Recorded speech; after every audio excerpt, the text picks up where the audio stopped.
Pemirsa, usai menganiaya sopir travel Putu Arsana 45 tahun di Sentral Parkir Kuta, warga negara Australia berinisial MJF 25 tahun hendak kabur ke negaranya. Namun polisi bersama petugas Bandara Ngurah Rai dan imigrasi bertindak cepat dan menangkap pelaku.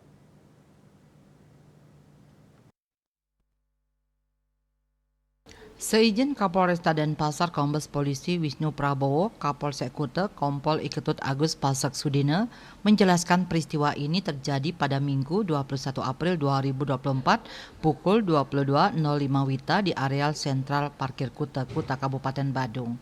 Korban asal Buleleng itu saat kejadian sedang membawa tamu usai makan malam di kawasan Jalan Dewi Sri, Kuta dan hendak menuju hotel.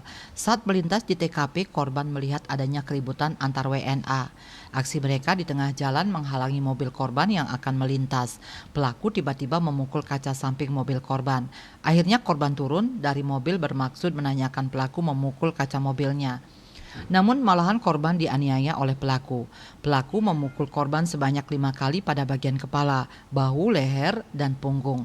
Akibatnya korban mengalami luka dan melaporkan peristiwa tersebut ke Polsek Kuta pada 23 April lalu. Setelah menerima laporan kejadian itu, tim Opsnal Unit Reskrim Polsek Kuta bergerak cepat dan melakukan penyelidikan terhadap keberadaan pelaku. Pada Sabtu 26 April 2024, polisi mendapatkan informasi bahwa pelaku bersama rekannya berada di Bandara Internasional Ngurah Rai hendak kembali ke negaranya, yaitu Australia.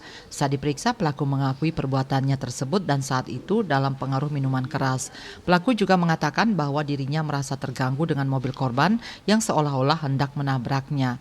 Terhadap pelaku disangkakan pasal 351 ayat 1 tentang tindak pidana penganiayaan dengan diancam pidana penjara paling lama 2 tahun 8 bulan. Kertanegara Bali Post melaporkan. Kasus